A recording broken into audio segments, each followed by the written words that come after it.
Hello, everyone. Welcome, welcome. It's great to have you all here with us for the launch of Medact's newest briefing, the public health case against the policing bill. I'm Sarah. I'm the campaigns officer at Medact. My pronouns are she and her, and I'll be facilitating tonight's launch. Firstly, for those of you who are unfamiliar with Medact's work, we are a UK-based charity for global health, working on issues related to peace and security, climate and the environment, economic justice and human rights. And this evening is a launch event for our newest briefing, which is available online as of a few hours ago, which has been developed and written by members of the Medact Research Network, or MRN, to explicitly explain why the measures proposed in the Police, Crime, Sentencing and Courts Bill, or the Policing Bill as we'll refer to it, will actively harm public health and further entrench discrimination. As I'm sure most of you, if not all of you, are already aware, despite widespread resistance, mass mobilizations, and major criticism from across sectors, the policing bill is currently continuing its progression through Parliament. And so with this new briefing, we aim to articulate and amplify radical public health voices against the policing bill's approach and begin to explore the alternatives. So this evening's launch is in roughly 3 parts. We'll first hear from 3 of the briefing's co-authors who present an outline of their work.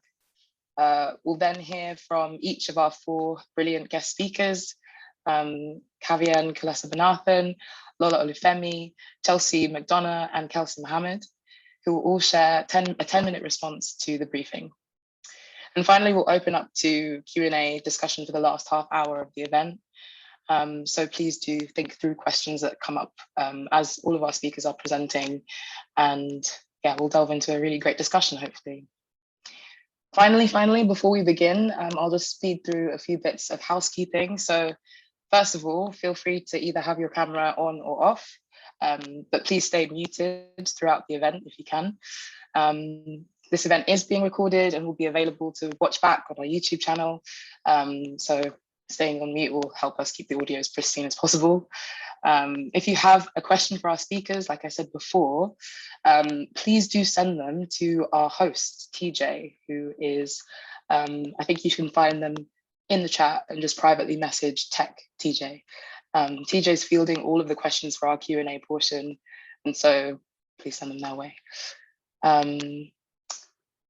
Also, if you have any other tech issues that come up throughout the event, you can message TJ directly too, or send an email if you can't actually use the chat and that is your problem, to tech@medact.org. And finally, when taking part in Medact activities, whether online or in person, we just expect everyone to take an active role in creating a really respectful, understanding and kind space. So we won't tolerate any harmful, oppressive or abusive behavior or language in this event or any other.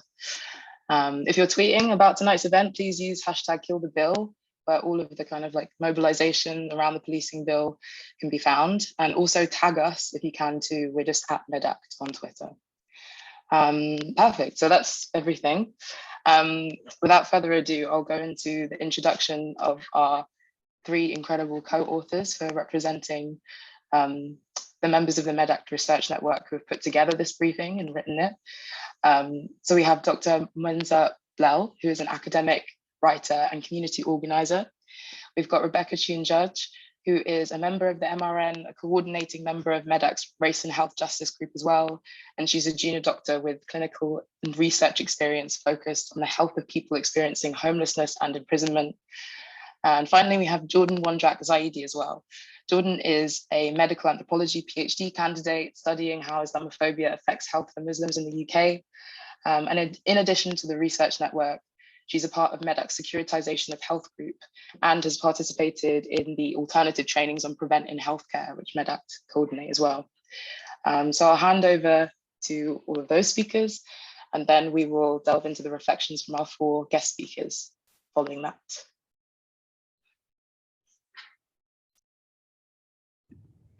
Hello, my name is Rebecca and my pronouns are she, her. As Sarah said, I'm a junior doctor working in London and a member of the Medact Research Network. I'm really grateful to be able to share this space with you all. Thank you so much for being with us here tonight. I'm here today to listen and learn from you and with you. I'm not a public health expert by any means, and I'm in a process of ongoing learning and reflection about the issues we are discussing tonight. I've just been asked to share a little about the briefing itself and reflect from my position as a doctor. Thank you so much to Kavian, Lola, Chelsea and Kelsey for giving your time, energy and experience to be with us tonight.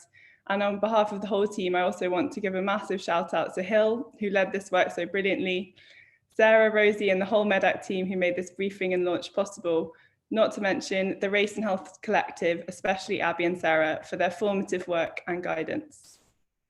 We, as a group grounded in different spaces, healthcare, anthropology, activism and public health, came together to write this briefing in response to the PCSC bill. Although it is moving towards passing, we wanted to challenge the claim that it takes a public health approach and examine it and policing more broadly through the lens of health. We wanted to use our voices to amplify the voices of our allies, both current and past. We want to acknowledge the many years of expertise about and embodied experience of police and state violence, as well as the many years of grassroots resistance against it, including the powerful organising many are doing now. And we really want to encourage healthcare workers to stand in solidarity with targeted communities and join those organising for abolition. So moving to the briefing, as you know, the PCSC bill is just the latest in a long line of policies which expand police powers. The UK government has co-opted the language of public health to win support for the bill, when it will in fact harm health. By its reliance on policing, prisons and criminalisation, it tackles symptoms, not causes, and therefore leads to punishment, not prevention. Additionally, and inherently, an expansion in police powers is racist and discriminatory. Like its predecessors, it spins a false and racist narrative which positions racialized others close to violent criminality, creating a threat of crime in an attempt to justify its approaches. We are deeply concerned that the measures proposed by the bill, through the means we will outline, will further entrench discrimination and worsen inequality. To quote from the briefing, the bill inflicts violence towards communities who, as a function of their oppression, already experience worse health outcomes. Therefore, as healthcare workers, we must resist it. In the briefing, we discussed why policing is a threat to public health. We focus specifically on the bill's serious violence reduction orders, which expand stop and search powers. Stop and search has been shown, as you know, time and time again, to target young Black men and harm physical and mental health through the trauma caused by over-surveillance, structural racism and criminalisation, and through direct police violence. Therefore, we are concerned that SRVOs will exacerbate a cycle of criminalisation, discrimination and harm. Additionally, we talk briefly more broadly about the function and impacts of policing on health and how policing produces the structural violence which lies at the root of both crime and health inequality, creating, to quote Kavian, a cycle of community harm by criminalising the conditions it reproduces. Furthermore, as you know, the bill clamps down on protest. Protest, in the words of Dr. Rhea Boyd, constitutes a profound public health intervention, allowing communities to address inequalities at the root of health problems. It is also a means by which those who are silenced, often those experiencing the most harm, can have a voice. Therefore, the bill's restrictions on the right to protest will have a harmful impact on public health. In healthcare, we see and experience the impacts of multi-generational lifelong violence, disease and death caused by policing, criminalisation and structural racism on the body. I see this in too many ways to name in the patients I meet, and I see this in the patients I don't get to meet, in the absence of such, all the people who do not make it into caring spaces because of imprisonment, the hostile environment and policing. The person who missed their clinic appointment because they were imprisoned. The man who was admitted with incurable cancer because he was afraid when his symptoms started to seek healthcare for fear of being detained or deported. And the person I never meet at all because state violence subjected them to premature death. And I see our complicity in policing, in our carceral responses to addiction and mental health distress. The woman in mental health crisis who, as she was sectioned, repeatedly told me, "You're destroying my life." words I know to be true, and yet for whom I had no better, safer, or more caring alternative. I see it in the way we share information with the police, on ad hoc conversations and through organised programmes such as Prevent. And I see it in our failure to consistently listen to, advocate for, build trust with, and make healthcare spaces accessible to over police communities. As we as healthcare workers see and feel the harms of policing on health, we have a duty to listen and learn from those experiencing structural and state violence, to reflect on how we can resist and renew in the spaces we operate, and stand in solidarity with those organising to create conditions in which all can thrive. I'm now going to pass over to Jordan and then Mwenza, who will take you through the other sections of the briefing. Hello, I'm Jordan. My pronouns are she, hers, and I'm presenting on serious violence and confidentiality. And thanks so much to Becca for her amazing analysis so far. So the section on serious violence and confidentiality is particularly troubling for us. Public health literature on violence reduction is extremely clear. It shows that inequality is conducive to violence. We argue that the policing bill, in fact, increases inequality. So it bolsters the factors contributing to violence. Therefore, a true public health approach would be preventive and should operate at the individual and the societal level, taking structural violence into account and not relying on punitive responses. We critique these responses and we argue that punishment is reactive and public health is preventive. The bill's flagship serious violence duty makes it a statutory duty for healthcare providers and other public bodies to share information on patients perceived to be at risk of serious violence. And this applies to both perpetrators and victims. This overrides data protections and legal and professional duties of confidentiality, increasing existing mistrust of health providers. And this disruption of access to care is not a public health approach.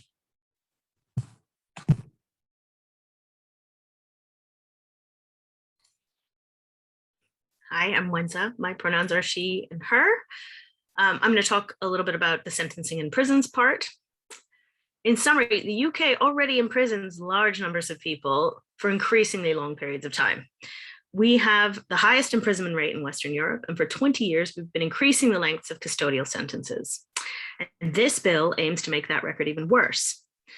It's clear from the evidence that prison harms the health both of the individuals in prisons and the health of minoritized and marginalized communities from which they are disproportionately taken. Communities already disadvantaged by health inequalities.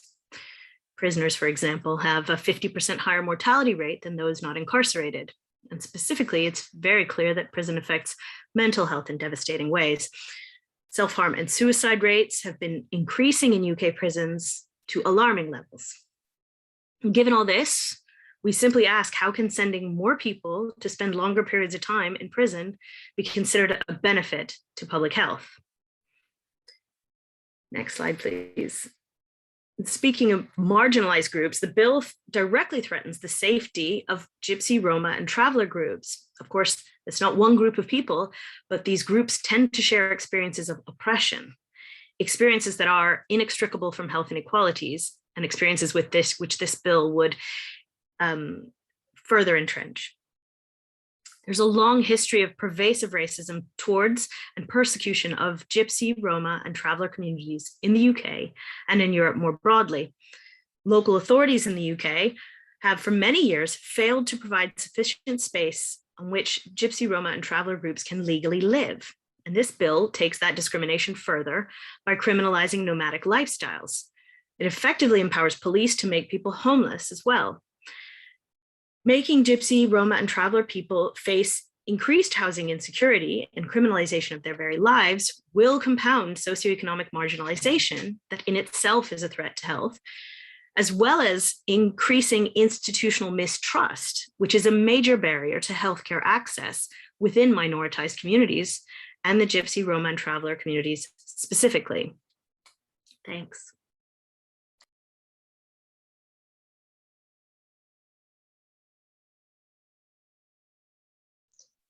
Thank you so much for that presentation, everyone. I think that was a really robust and great overview of what the briefing itself delves really well into. So I encourage everyone following this event to go away and give it a full read. And now we're going to delve into our speaker contributions. So first off, we're going to hear from Kavian. Kavian is a pediatric A&E doctor and researcher at the University of Oxford. His interests span socio-political determinants of health, particularly pertaining to race and class, alongside community-centered models of care. Kavian organizes with the People's Health Movement UK and the Race and Health Collective. So Kavian, I'll hand over to you. Thanks so much, Sarah. My name's Kavian, pronouns he, him. Thanks so much to all of you guys. The briefing is obviously super timely and urgent, and it looks really brilliant. So shout out to everyone that worked on it. I guess I want to start off by really echoing what's been said already. And in particular, I want to kind of acknowledge that we're standing on the shoulders of really incredible thinkers and organizers, both in the UK and beyond. And we're really building on kind of ancestral and intergenerational wisdom that's existed for a long time, and maybe we're only just eliciting now. I guess just to reflect on where I'm coming from, I'm also very new to this space, and I only really explicitly came to the now clear to me intersection of abolition and health in the last year, hugely accelerated by the work of my friends at Race and Health, in particular, the BMJ Global Health article that I would highly recommend everyone read. Shout out Abby, Sarah, James, Serge. I'm mad excited to share this space with all of you guys and the other panelists. So I'm going to try and keep it relatively brief, but I kind of wanted to take us on a bit of a journey through my eyes, I suppose, from the point of departure as a healthcare professional, on starting with why we care about health, how the causes of both poor health and criminalized behaviors overlap in a really mutually reinforcing way that the state perpetuates intentionally, where the policing bill fits into all of this, and finally, what I think we as healthcare workers should and can be doing. So the only way that really made sense for me to do this is by taking us back to first principles with a question that I think is fundamental to our practice, but maybe we don't ask quite explicitly often enough, which is, why is health important? Leaning heavily on the work of Sridhar Venkatapuram, we all strive to flourish, to reach our full potential. I'd argue this is a fundamental right. Health is a necessary prerequisite for us to be able to flourish like this. And I think it's, both intrinsically and instrumentally valuable to all of us to be free from suffering, free from pain, from poor mental health. And obviously, whilst individualized behaviors and actions influence health, for healthy choices to be made that can enable this capability to flourish, we must make these choices possible in the first place. Ultimately, this means understanding and addressing the social, commercial, political determinants of health, access to housing, green spaces in the built environment, good nutrition, and going one step further, actually also understanding the architecture of colonial thinking, white supremacy, cis heteropatriarchy that affect these conditions. So why am I telling you all this? You're here to obviously see why the PCSC bill is a threat to public health, right? Well, all of these determinants are also intimately linked to criminalized behaviors. The lack of basic conditions needed to flourish pushes people into crimes of desperation, really. It's these same conditions that drive bad health, as we've discussed. And instead of addressing those conditions, the state proceeds to criminalize them, reproducing these conditions and really creating a cycle where through racist police and prisons, ultimately overall much more harm is done rather than less. As Sarah introduced, I'm a doctor in children's and before that adults A&E. And I've seen countless children, teenagers, adults involved, whether on the receiving or perpetrating end, trying to really sit with the moving beyond the binary between victim and perpetrator, but we can kind of come back to that later on. And I see, lots of these people across the age spectrum involved in what would be termed violent crime. Those involving knives, guns, dealing in Class A substances, running county lines. Often they come in and they're very sick, they're scared, they're distressed. And instead of responding with care and compassion, we allow our emergency departments, our resuscitation rooms to be flooded with police officers. And if you're a healthcare professional and you ever walk through A&E, you'll see and appreciate how true this is. But to what end? For what? This response, really, in a microcosm, is a very literal representation of how we understand or misunderstand the concepts of safety, harm, and violence. And these three concepts are really used to place police, prisons, and punishment and carcerality at the center of our society, and also, as Mariam Kaba says, in our hearts and in our minds. So I kind of want to touch on those three concepts. So whose safety is the police really there to preserve? It certainly isn't the teenager who's come in stabbed. It certainly isn't the man who I saw brought in handcuffed with a hood over his head, restrained by police and security guards in the midst of a psychotic crisis. And it certainly isn't the woman of color who's been sexually assaulted, yet in all statistical probability is going to be let down by the criminal justice system in a search for any kind of meaningful accountability. Instead, as is detailed in Race and Health's BMJ Global Health paper, it's the privileged among us who are recipients of this safety, a safety that's predicated on violence and harm against minoritized communities. And that really kind of begs the question, what harms are the police limiting? Some simple reflection tells us that not all criminalized behaviors are harmful. And of course, not all that is harmful is criminalized. That it is the same communities at the sharp end of the criminal justice system and of policing is very much by design and not by accident. And I think that brings me kind of to the last point, which is violence. There's this real obsession with violence, particularly in kind of the mainstream media. But who decides what's violent and what's not? Are fossil fuel corporations colonizing indigenous lands, leading to generations of harm? Are they not violent?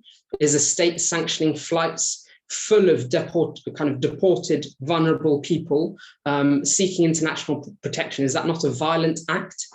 Is the government or the range of governments, the colonial governments, fueling and funding conflicts, displacing these very people that they're deporting, is that not violent? And I think this is something that's really central to this whole conversation and worth reflecting on. And shout out to Abby, who kind of highlighted and signposted Angela Davis's 1999 speech on the prison industrial complex, which I'd urge you all to listen. It's on Spotify, so easily accessible. So the PCSC bill serves to deepen the role of healthcare workers in policing and surveillance that we know, as we've discussed, makes people more sick, not less. As Jordan explained, the serious violence duty, one of the PCSC's flagship policies, makes it a statutory duty to share information with the police on those at risk of serious violence, whether they fall on the victim or the perpetrator side. And in essence, they make us de facto police officers and border guards as healthcare professionals. It's certainly not something that we're either trained or at all want or have signed up to do. Trust is a sacred thing, as you all know, and it's central to meaningful, authentic patient relationships, even more fragile when we as healthcare workers are trying to hold space for minoritized people and patients who've been harmed by the state. Confidentiality is, of course, a core pillar of this trust, and the serious violence duty, as you can imagine, seeks to totally obliterate this. And to really borrow from the prevent duty language, this is very much an expansion of the pre-crime space, a means to surveil particularly Black young men, but also largely other racialized communities who will suffer disproportionately from this policy. I will wrap up. And my last point, and I suppose my kind of call to action, as it were, is that I think, ultimately resisting the bill is not enough. That's an absolute bare minimum, and even that isn't sufficient. We as healthcare professionals are already actively complicit in the violence and harm that's happening. Throughout history, medicine has been used to sanitize and legitimize state violence. whether through the creation of pseudo-biological categories that kind of undergirded in part the transatlantic chattel slavery trade, or the kind of current humanitarian, NGO, academic, industrial, everything complex that cloaks and hides all manner of geopolitics and scheming and neocolonialism. Our own NHS, underserved and as savagely, kind of as savaged by privatization as it may be, actually often has a pretty hard time listening to minoritized communities, and instead, I feel anyway from the inside, willfully enacts violence through its mental and physical health services, particularly onto Black and brown people, onto working class people, onto our trans and non-gender binary kin. So I suppose as a kind of parting remark, I challenge you, as I'm trying to challenge myself to do, to really confront the carceral and the punitive logic that resides so deeply and intrinsically within us through our socialization. As Mariam Kaba tells us, cages confine people and not the conditions that facilitated their harms or the mentalities that perpetuate violence. So as people, for whom fostering healthy people, both little people and big people, lies at the core of what we do, we must be asking questions about these conditions that create that harm. Can we understand violence not simply as knives, as guns, but also as something that the state and institutions enact, systematically minoritizing and suffocating whole communities? As Tamam Al-Ludat, who we recently, Medact and Race and Health and various other people held a People's Health hearing parallel to COP26, said last week, health should be a tool for emancipation, of removing the shackles, not of greater control. So let us resource communities with our time and money. Let us leverage our social and political capital to organize with groups working on the socio-political and commercial determinants of health, on mechanisms for community accountability, on transformative justice approaches. Thank you very much. And yeah, really excited to share this space and hand over back to you guys.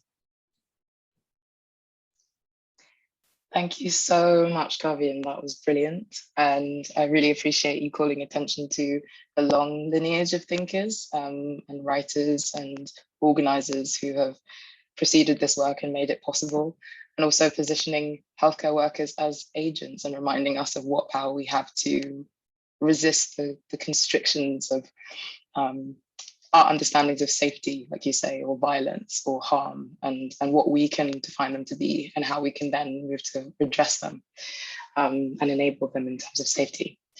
Thank you so much. And now we're going to move swiftly on to our next brilliant speaker, who's Lola Olufemi. Lola Olufemi is a Black feminist writer and researcher from London. She's co-author of The Fly Girl's Guide to University, Feminism Interrupted, Disrupting Power, and Experiments in Imagining Otherwise. She's a member of Bare Minimum, an interdisciplinary anti-work arts collective, and is volunteer coordinator at the Feminist Library in South London. Lola's work focuses on the uses of the feminist imagination, its relationship to futurity, political demands, and imaginative revolutionary potential. Alongside writing, she facilitates reading groups and workshops and occasionally curates. So Lola, I'll hand over to you for your reflections now. Thank you so much, Sarah. And I first want to say a big thank you to the Medact team for inviting me to speak, and to say thank you to Kavian as well for sharing those reflections. That was excellent. I'm Lola. I use she, her, or they, them pronouns. And I was asked to speak to the section of the briefing that's related to policing. So in the section, the issue of kind of increased police power as a response to the problem of crime and public health are clearly laid out. This part of the briefing argues that rather than being a solution to social violence, policing itself poses a threat to public health precisely because the function of policing is a kind of surveillance, the movement of bodies for the purposes of extraction, control of our access and use of space. I think policing induces and exacerbates many forms of crisis, chaos, and social harm, especially for Black people in this country. It doesn't it does nothing to kind of foster the level of care people require in local communities devastated by austerity, poor access to housing, increased rates of domestic violence, precarity, food poverty, structural racism, and so on. We know that policing evolves in part, as abolition scholar Ruth Gilmore informs us, through a desire to violently manage populations and to extract time. And reading this section of the briefing made me think, in relation to the work you all do as public health workers, what an actual expansive and liberatory approach to public health could look like. What if, instead of relying on the most harmful aspects of state power, which we've seen utilized again and again whilst crime rates increase and public health funding disintegrates, what if we thought collectively about what a relational approach to public health could offer us? If coming into contact with the police, if you're having a mental health crisis, means that even one person ends up dead, then for me, the entire system of dealing with public health in this manner has to be abolished. A kind of radical public health approach would hold that no person is disposable.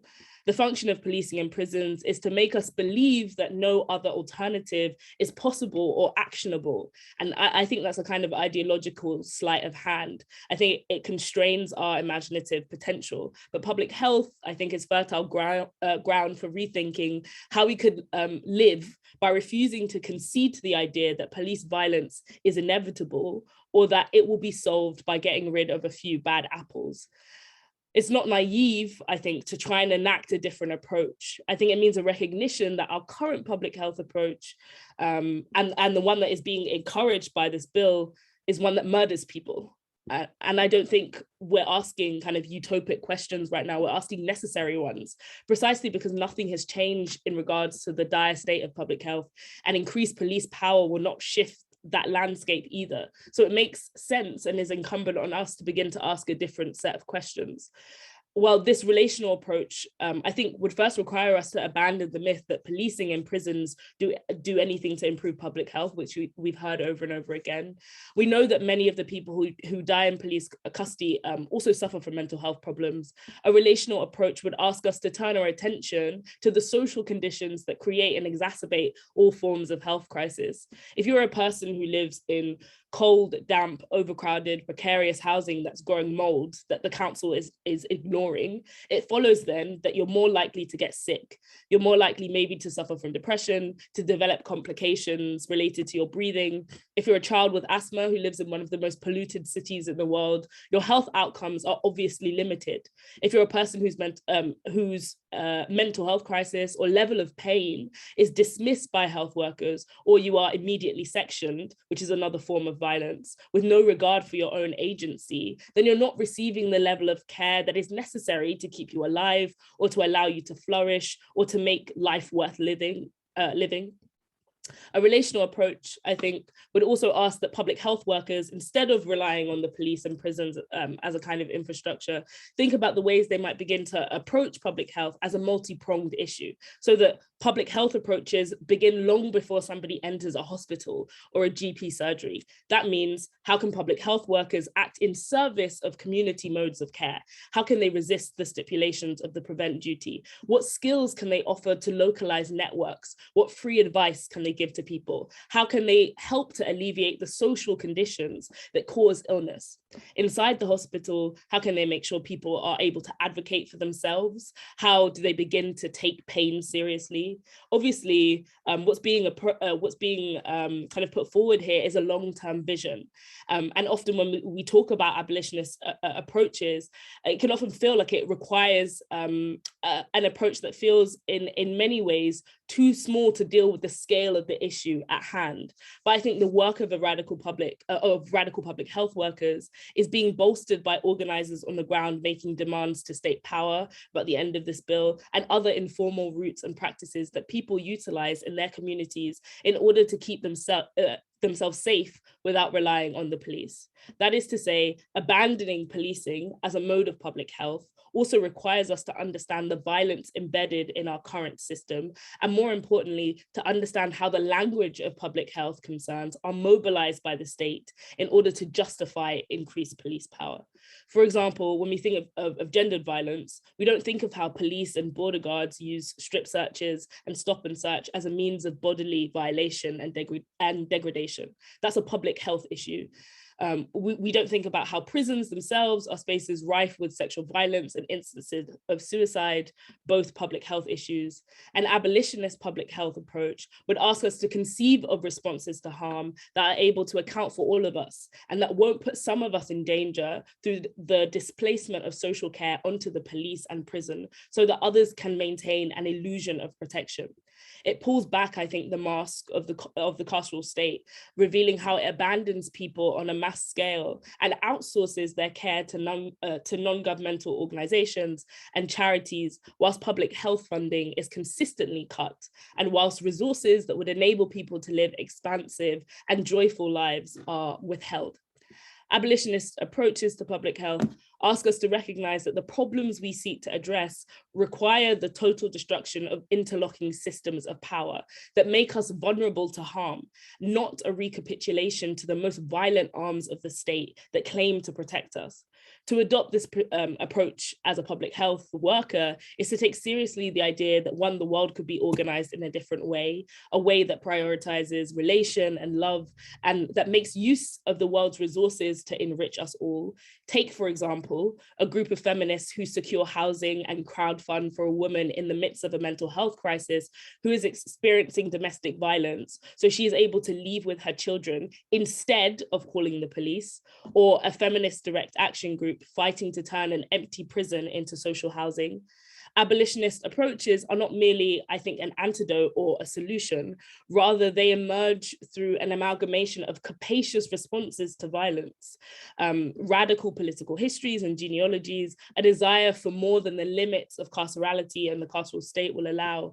They propose a new vision for what public health could be and what it could mean.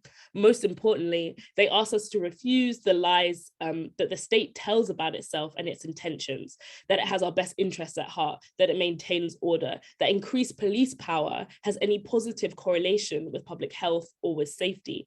A more relational approach to public health, I think, emboldens us. It gives us the tenacity to believe that we can make the world anew in lots of big and small ways, and that our care for one another is political and needs to be thought of as a kind of form of resistance.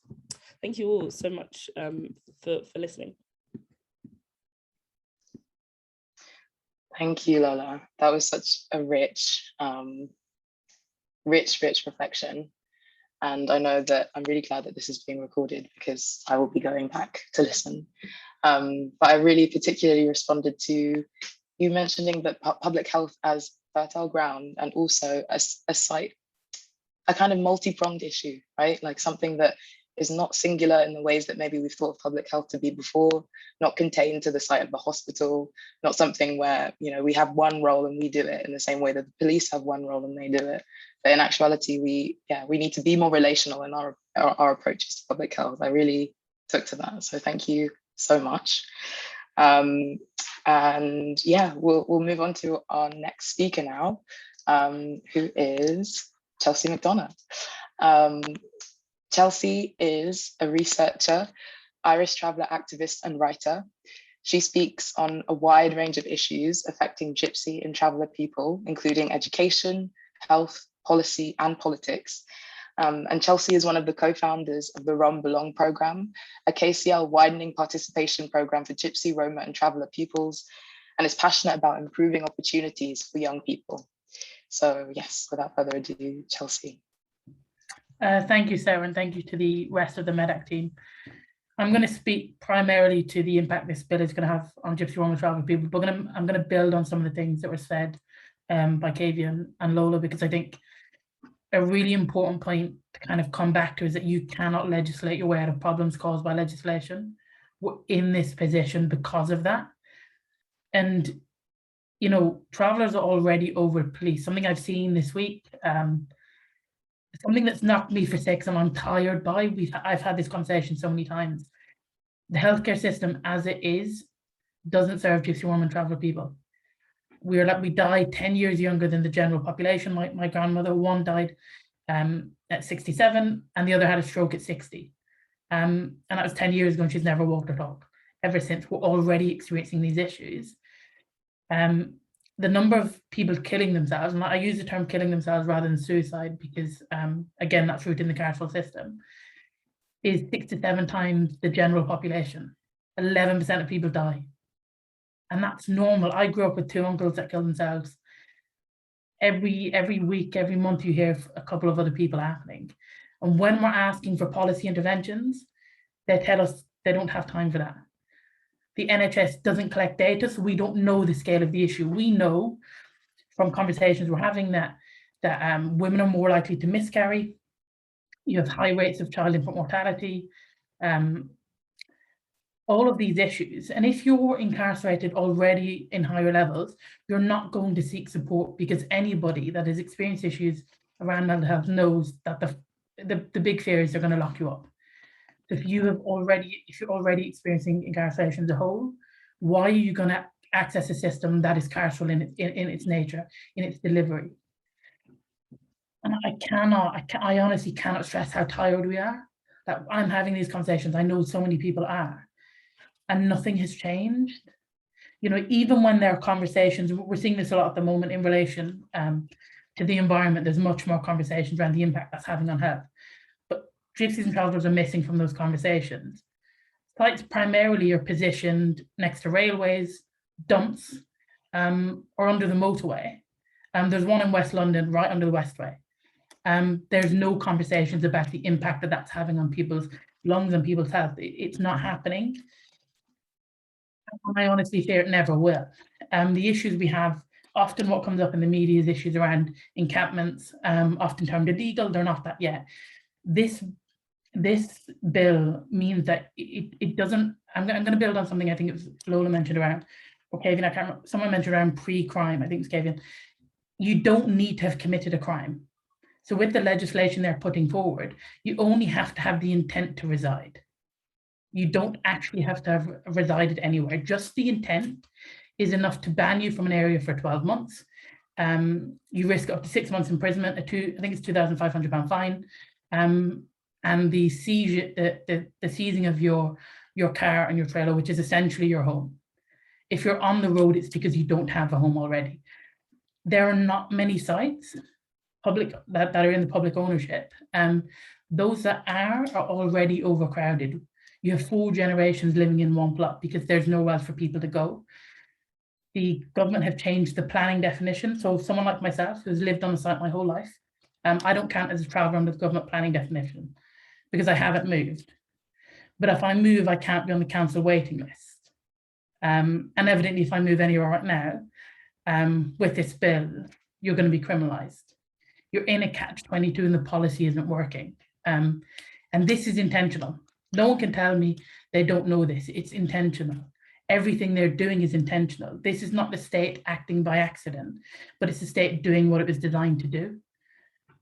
And so often people go, oh, it's an injustice, these things are one-off injustices, but they're not. We see things repeated, and we see this for most racialized groups all the time. These are intentional acts. The government knows. They admitted a couple of months ago that this bill will disproportionately impact Black people, will disproportionately impact travellers, and they're okay with that. They said, we know that's going to happen, and we're okay with that. And for me, it's the fact that people look at these issues in a silo. The issues around encampments and travel homes are tied up in the fact that the most of the land is owned by a small minority of people. The issues affecting housing are affecting us all. It's just that our homes look different. And I think,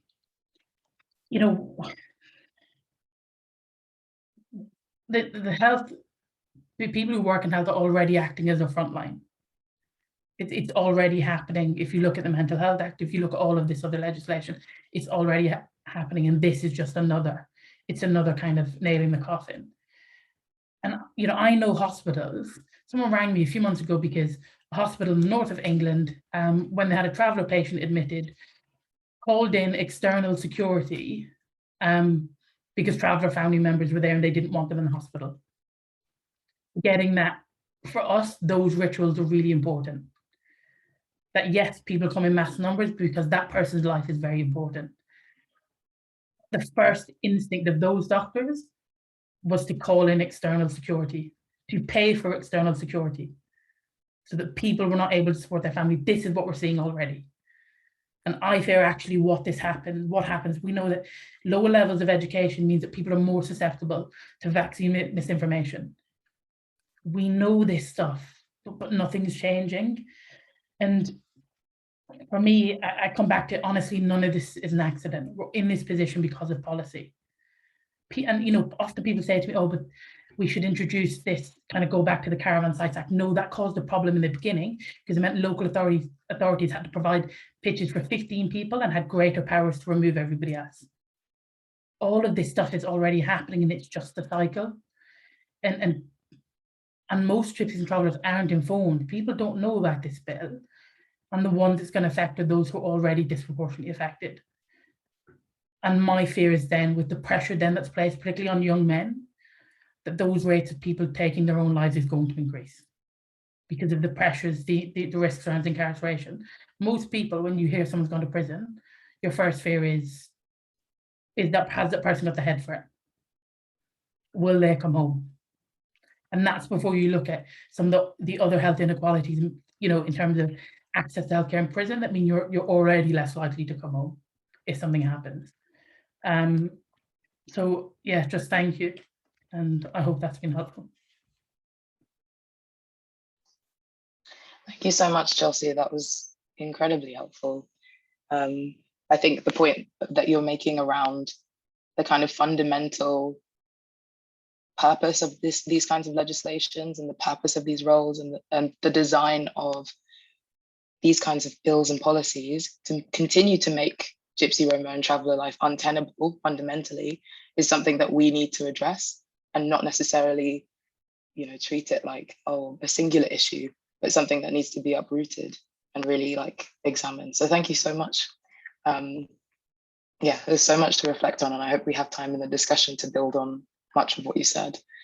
Our final speaker is Kelsey Mohammed. Kelsey is a feminist abolitionist organizer based in London, resisting state violence. She works to explore and build transformative justice and community-led responses to violence.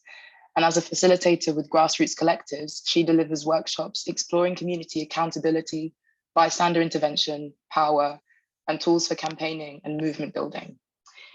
So Kelsey, I'll hand over to you. Thank you, Sarah. Thank you so much, everyone who's spoken tonight and everyone who's worked on this report. Yeah, you've all covered so much that I'll try not to speak too much so that we can get to the questions.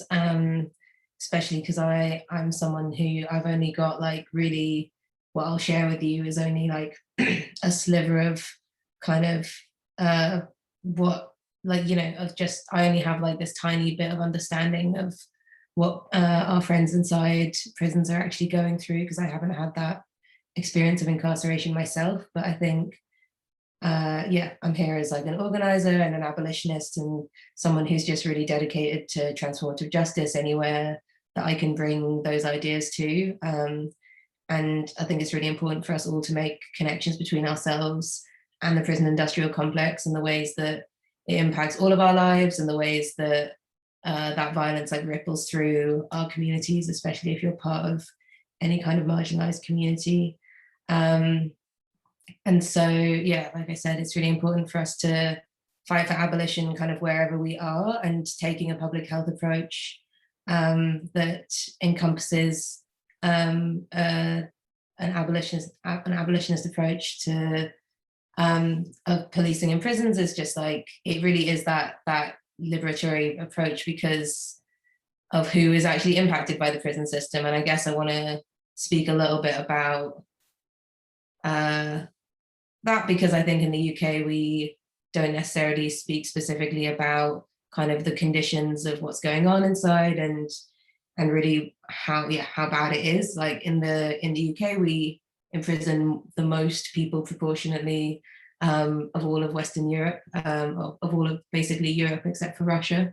And at the moment, the government is planning to build 18,000 more prison places across the men's estate, and then plus like 500 places across the women's estate, and secure schools for children as well. There's also plans for things like mega detention centres, and expansions of current prisons. And so we're kind of seeing all of that as like, you know, like touted as part of this public health approach, right? And part of this like cleaning up after COVID and after Brexit. And there's an anticipation of a rise in crime, which is really because they're intending to put more police on the streets, which is because they're intending to build more prisons. And it's really nothing to do with actual concern for people. It's really about understanding there is going to be a rise in homelessness, there is a rise in mental health support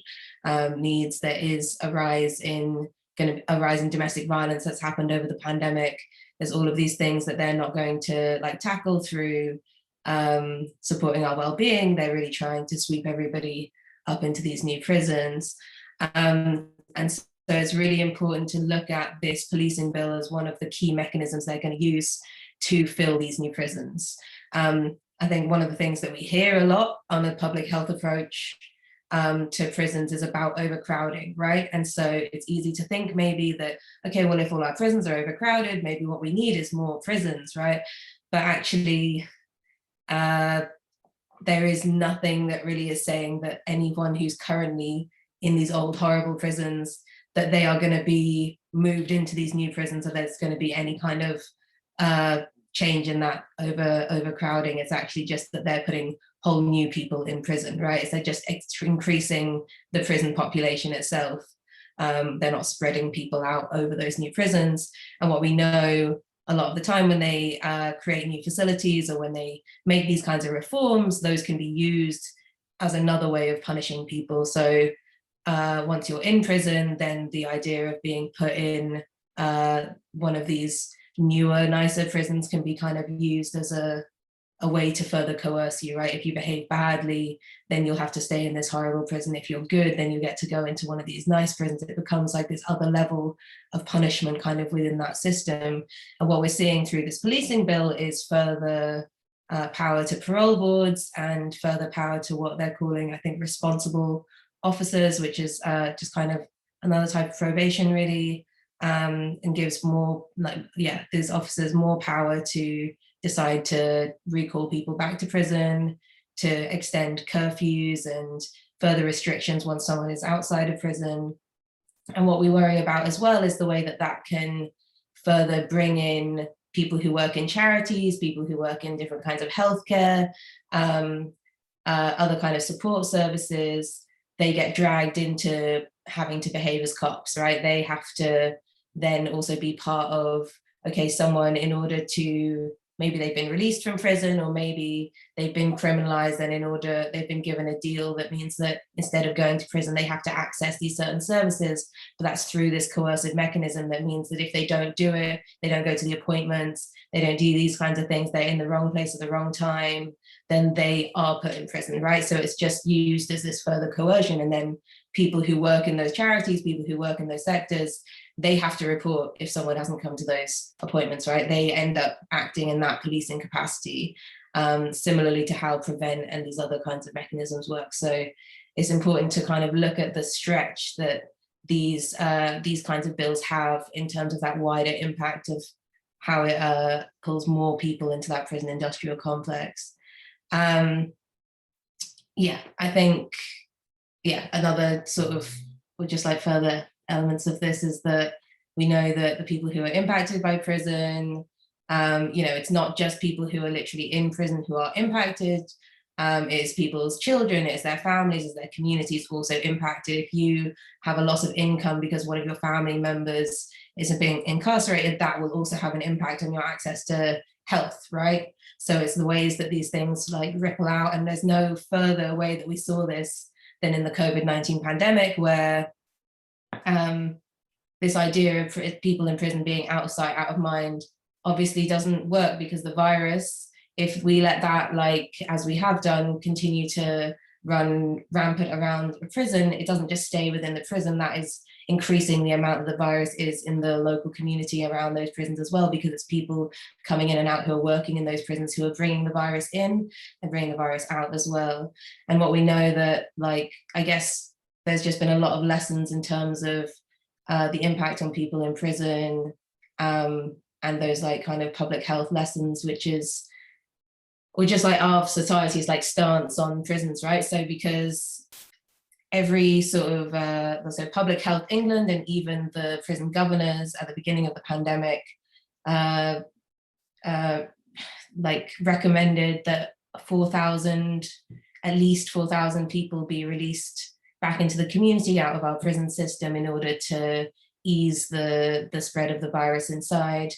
And it's really rare, like it's not often that prison governors are actually trying to get people out, right? And even despite that, people at the top, Robert Buckland, who was head of the MOJ, and also, of course, Boris Johnson, were just like, no. And so basically they created a program that was gonna start releasing people, but then after an administrative error, after they'd released about 6 people and they accidentally released 2 that were the wrong ones on the list or something, they shut down the whole program. And it's really been like a trickle of 1 or 2 people like at a time as they've come up to parole that have been kind of being released during this pandemic. So they've been completely written off in terms of that crisis plan. And I think that really shows that prison is seen as like our priority is punishment over health in all of these ways, right? And when we talk about public health and we don't include people in prison, that's just a further element of the dehumanization and exclusion of people inside, right? Because who is the public? Why are people in prison not considered the public, right? And so if we're not centering people who are the most marginalized in our society when it comes to a public health crisis, that really shows that the people at the top are really not here for us, right? They're here for maintaining the status quo, even at the cost of mass human life. On a day-to-day level, prisons themselves are incredibly harmful to our health.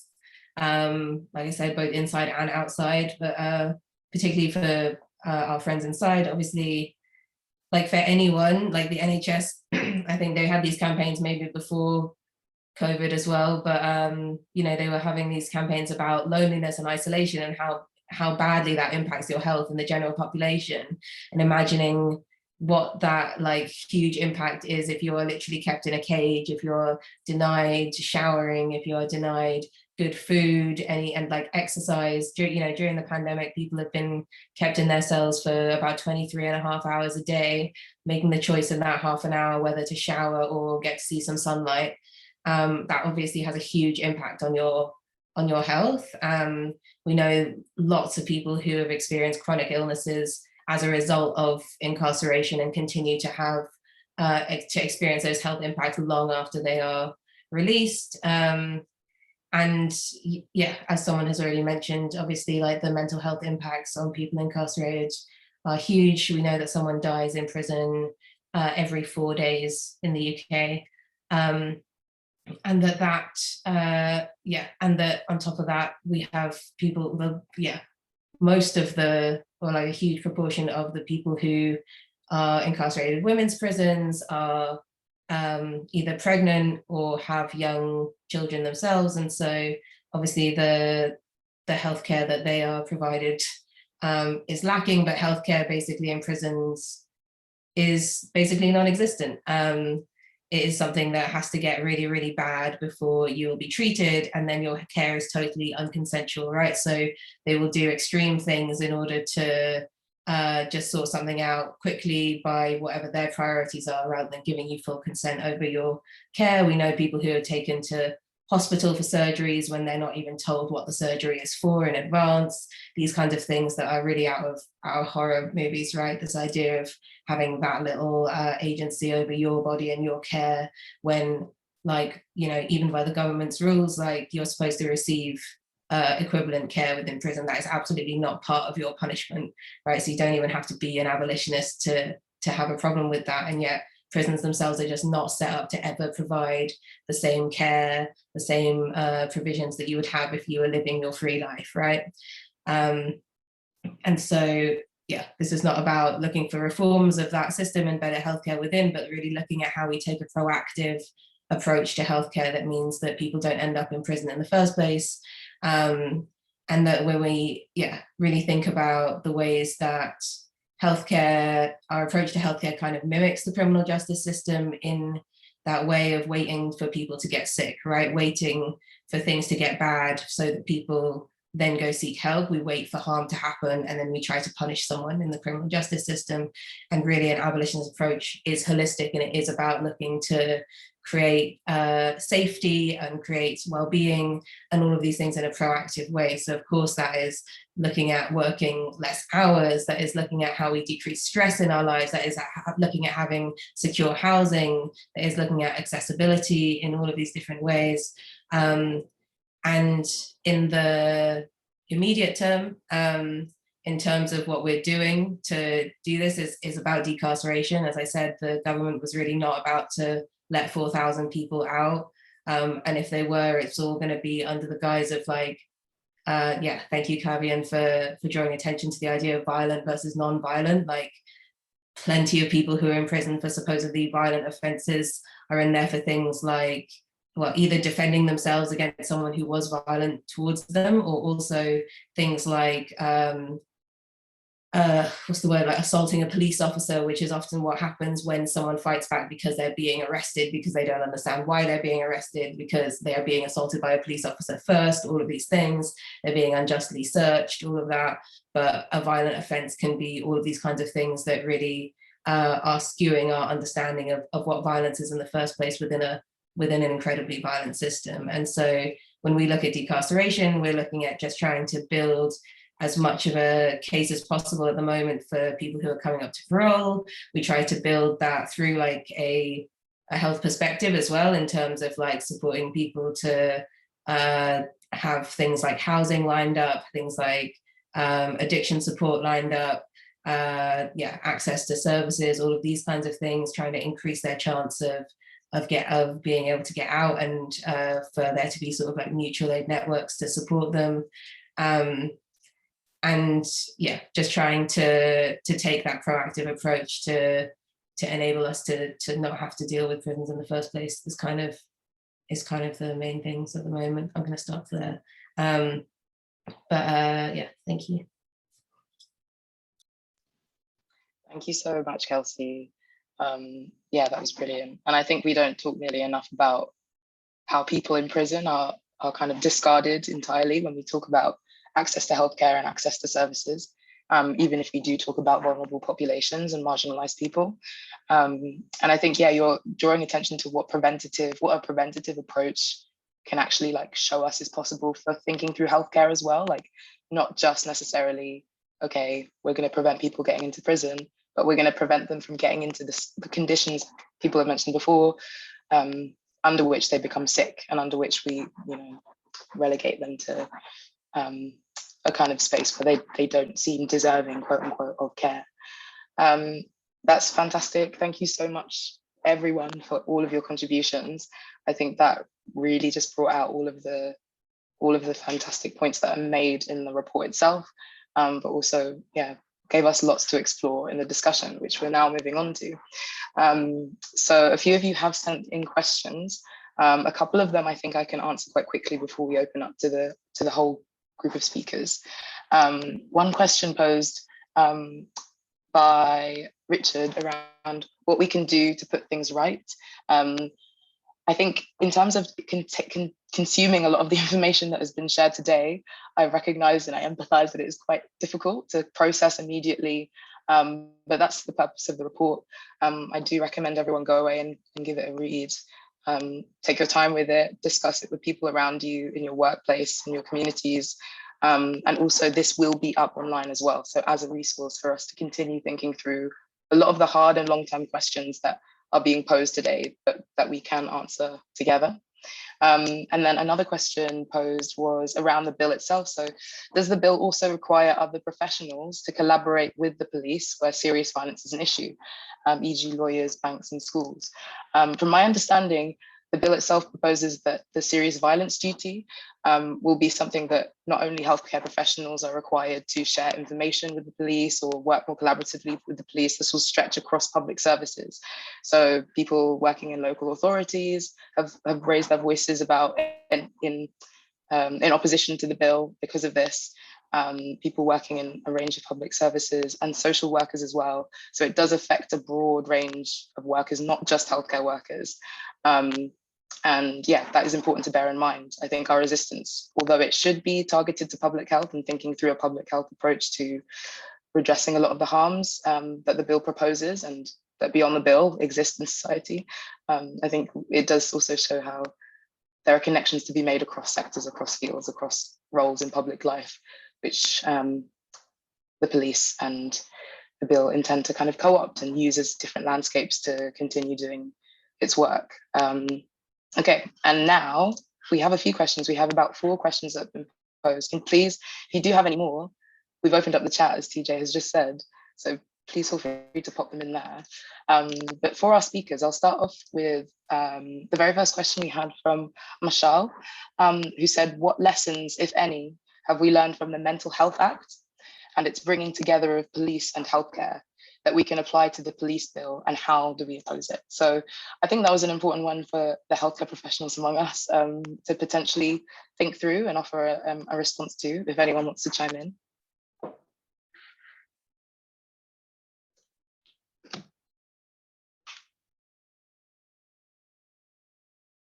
I can jump in and then leave some space for others. I guess that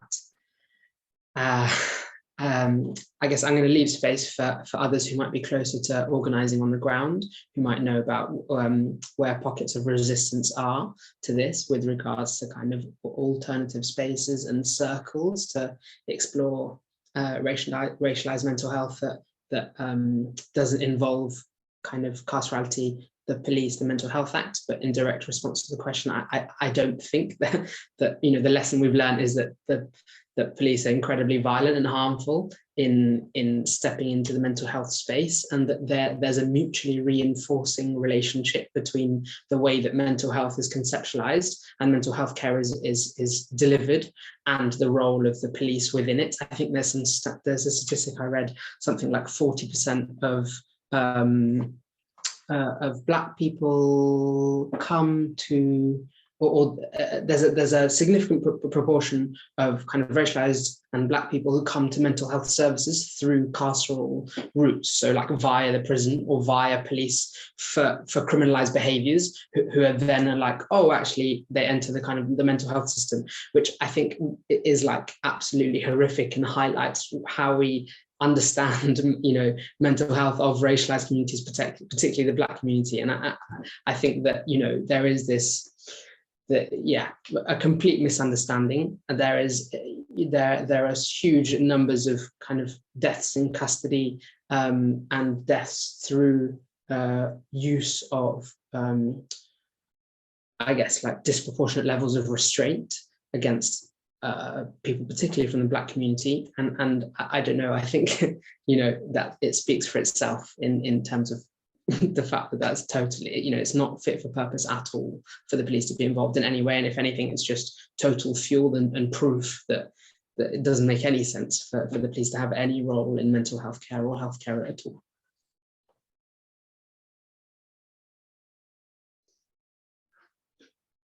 Thanks, Kavian. Did any other speaker want to respond to that point, or should I ask the next question?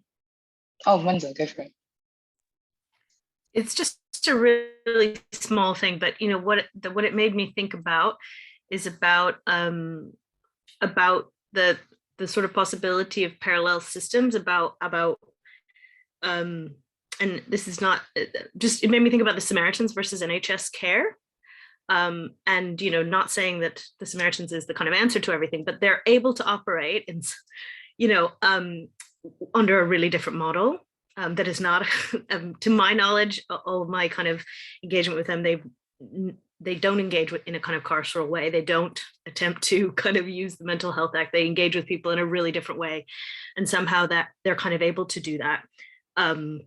You know, there's all kinds of stuff about respectability that might be kind of going on there. But I think for me that's been allowed to persist gives me a certain kind of hope about a possibility of setting up other ways of supporting each other with all of these kinds of issues. Absolutely, yeah. There have been many ways that have been modeled, I think, and it's important for us to use those as a reminder that we don't have to rely on punitive and carceral responses to mental health problems specifically, but all social problems broadly. Kelsey, were you going to make a point too? I guess I was just going to say, in terms of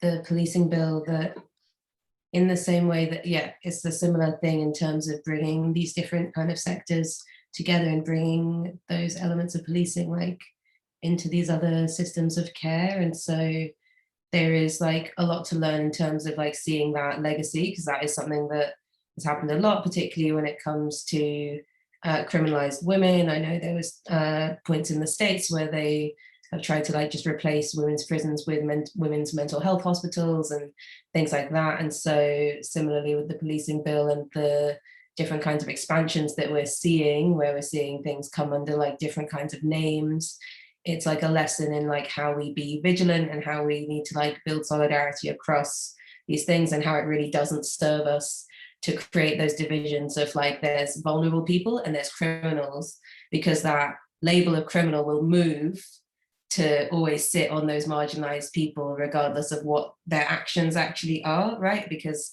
they will be like, in the same way that migrants, like if we say like, oh, some of us aren't criminals, like they will just create a prison that's for foreign nationals specifically, and these kinds of things, like that idea of criminality will kind of move for that target regardless. And so we have to be really careful about how we strategize and how we move together, I think.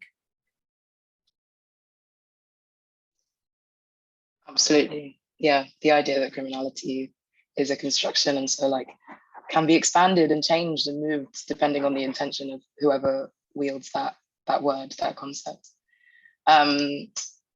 Cool. So we have a couple more questions, two of which I'm going to combine actually. A question from Abby, who said, as someone who works in local public health, there's still a lot of propaganda locally, and police have a seat at the table in health and well-being boards. How do we mobilize to remove police from these spaces and make these spaces more safe? And I'm just going to add on to that question, a question that Kriti had around how they've often encountered hostility from managers, so bed managers, overseas visitors managers in A&E while working as a junior doctor themselves. These managers who, you know, when questioning our complicity in the carceral system, we're thinking through their role, because they felt that they're questioning their jobs and their roles. The fact that they feel as though their jobs are enmeshed with the securitization in health is distressing in and of itself. But could any of the speakers advise on how to handle this kind of hostility within clinical spaces?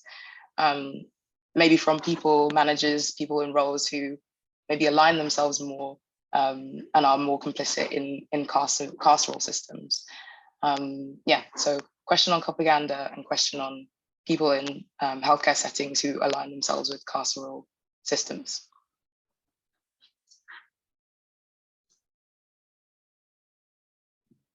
I can try and answer this first. I guess this question makes me think mainly about how we're all like enmeshed in kind of harmful systems, and so what strategies and kind of forms and modes of resistance can we enact from the places that we're in. And I think I guess in my experience in thinking about these things with other people, it's about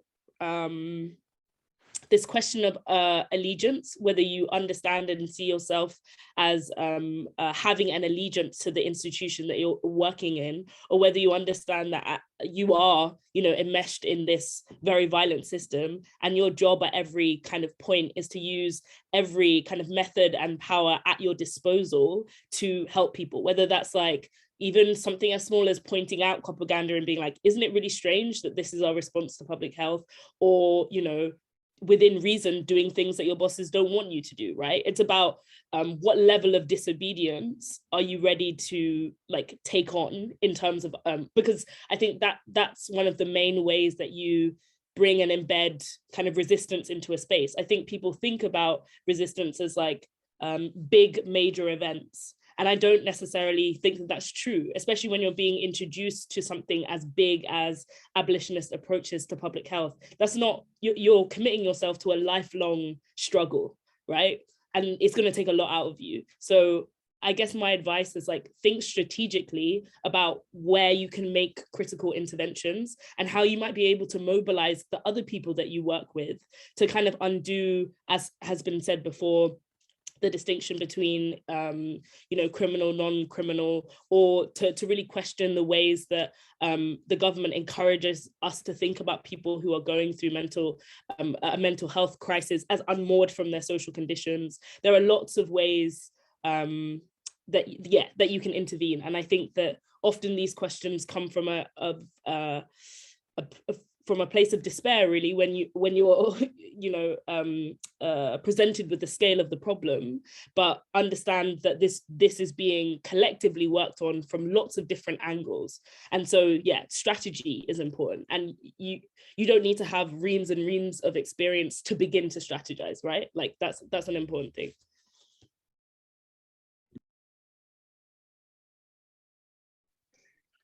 I would probably second that. I don't think it's about like massive abolitionist acts, but like everyday acts of abolition.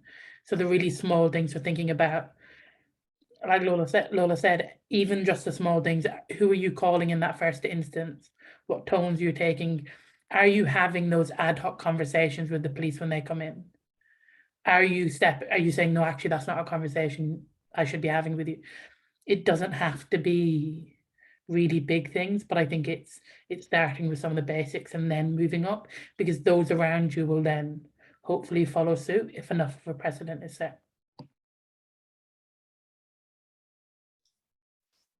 I think it's definitely doing your research as to exactly what they are allowed to do in certain spaces and what the laws actually are. Because I think often with these positions of authority, like, we know that the police take the piss and that they will like take advantage of their position of authority, right? But we often also like fall for it. And so with things like, I remember with the whole the thing around like sexual violence cases and like handing over data of survivors, like there are definitely people who already, like, just because if they are a social worker or someone and they just get a call from the police and they're just like, hey, would you send me this file? Even when that wasn't actually legal, people would do that because they're just like, well, the police are asking, like, surely they must need it. And so to actually know your rights in the first place, because even that in itself is often resistance. Like, the police don't like it when you say, actually, I know you're not allowed to do this. Like, that in itself like challenges them, and that is important to like start to like build like some accountability. And then another part of that, which like I haven't done this in like a healthcare setting, but I've done this around like whenever I've been able to get into rooms to talk about things like bystander intervention and stuff like that.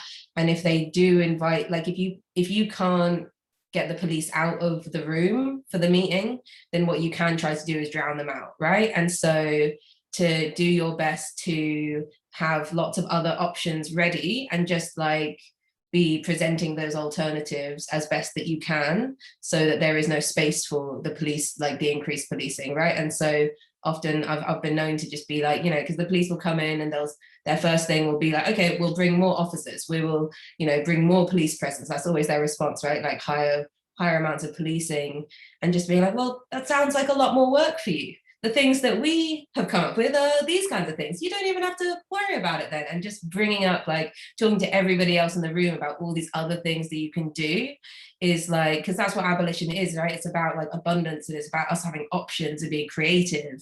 And that is what we have on our side. So when you bring in all of those things into those spaces, if you have access to those spaces, then it's also up to you to be showing those alternatives and creating less of those avenues towards the police.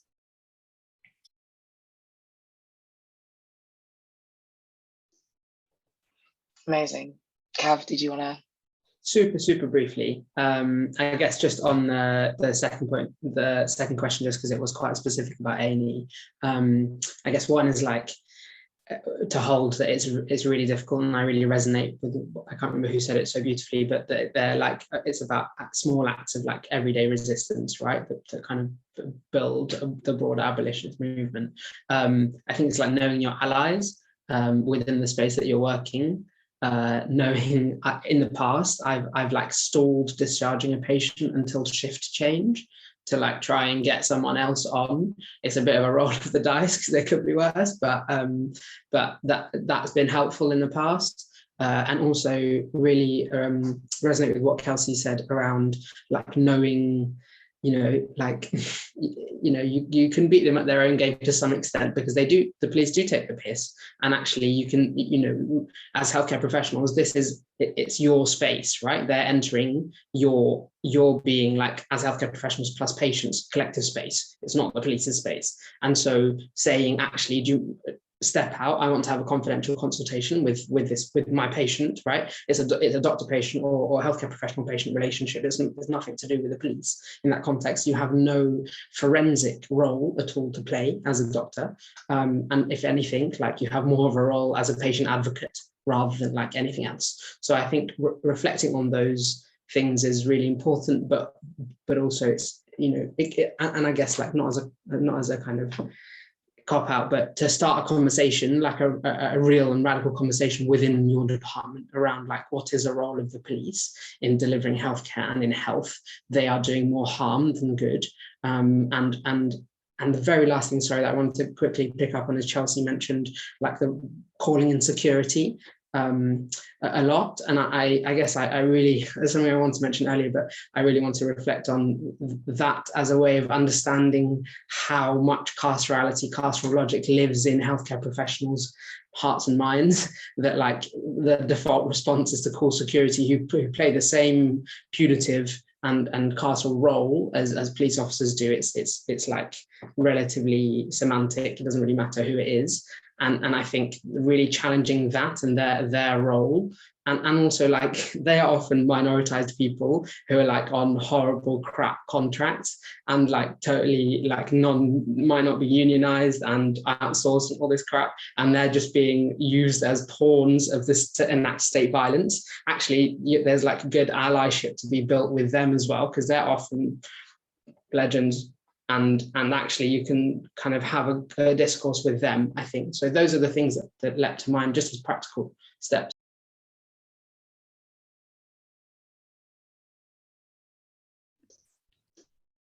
I think just speaking from the clinical space, I would just want to echo what Kavian said really well. And just that finding that tension, I think, is recognizing that is showing that you are meeting a point of resistance, and it's important that when you find that hostility, you recognize what is happening and that is difficult as well. Things I've thought about are kind of handling that hostility by kind of exemplifying different attitudes, so challenging the narratives that those other staff members are using to allow them to do the things which they are doing, and bring the person who is kind of victim of that into a different frame. So almost allowing empathy to happen by challenging the narrative that is being put across. So one thing I personally do is trying to reframe someone who's kind of being criminalized, and using kind of the structures we have, such as medical documentation, to kind of note factors that indicate pain and distress, fear and vulnerability that they have been subjected to, rather than whatever they are being labeled as. And then just, echoing the thing Kavian said about finding allies. So one example I have is a kind of punitive approach is being used to someone who had a learning disability and was distressed, but kind of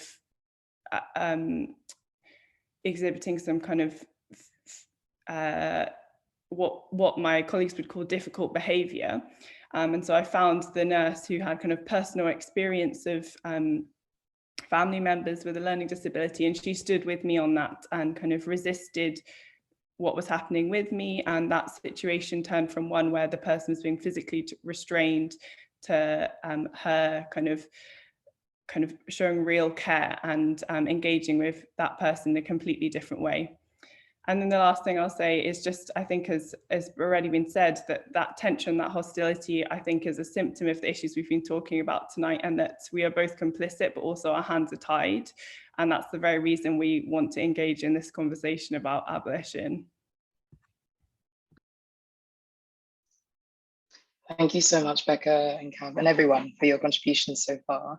I realize we have 3 minutes left, so I'm trying to think of the best way to kind of close.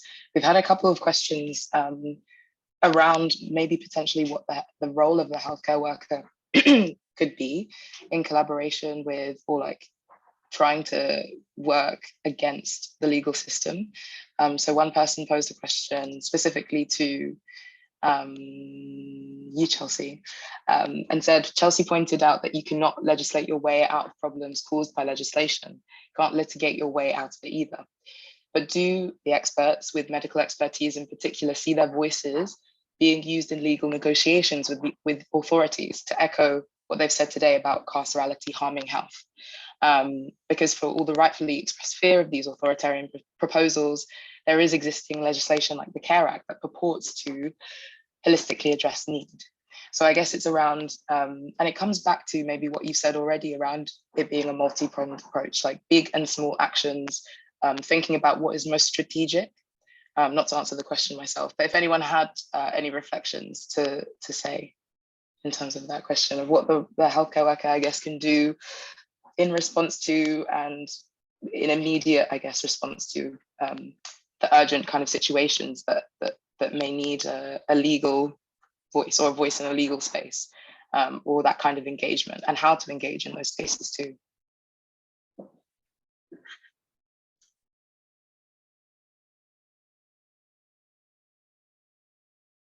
If no one has anything else to add, I can just say, yeah, reiterating what we said already, I think it is a strategic thing. It's recognizing that you need to think critically about how your contribution in that space is going to be used, because it can be misused and will a lot of the time purposely be misused. And so understanding that your engagement with maybe something that earnestly is interested in the protection of a patient or a person in a situation that is, not great for their health, and thinking about how you can do that, maybe avoiding systems that have historically and systematically been designed and fundamentally rooted in harm towards them and their communities. So if there are ways that you can rally people who are more maybe experts in that area, who have experience working in legal spaces, but maybe utilizing your expertise for the most for the best outcome for that person in that moment, whilst we're working towards grand abolition, I think is probably what I would say. Just before we wrap up and show our final slide, do any of the speakers have any final contributions that they would like to share with the space, maybe feedback from any other points that have been outlined, or final thoughts for our audience today? I feel like, maybe a big takeaway from this is the notion of refusing to comply. I think that that's an incredibly important thing. And also with maybe that last question, I was thinking about how we can be strategic with the law, but the law also has a limit, just like, a great deal of other kind of political strategies, right? So I think our aim is to understand that when law begins to fail us, or when legislation begins to fail us, even though it may give us roots here and there, that our project is much bigger and needs to be extended beyond those kind of limiting frames. To not forget that, I think, is a crucial thing. Yeah, I think that's a brilliant point to end on. to think beyond and to think for what our actual goals are in service of the communities and the individuals that we care about. Perfect. So thank you so much, finally, to all of our speakers. I think it's been an incredible event. And thank you so much to Rebecca, Mwenza, and Jordan as well for giving a really brilliant overview of the report. Please do go away and have a read of it. Please do go and explore the work of all of our 4 guest speakers here. We have, as you can tell, an extensive level of knowledge around all of these areas. But finally, yes, TJ, if you could share the final slide. We've had a few questions around what kinds of resources exist around abolitionist education and what spaces people can come to in order to continue organizing and continue doing this kind of work to make sure that our healthcare spaces remain committed to healthcare and not ones that continue to perpetuate harm. So we'll leave this up for you to have a look at, to screenshot. And also at the end of the report itself, there is a final big reading list of resources too. So that's even more incentive to go and give it a read as well. Thank you so much, everyone, and have a great evening.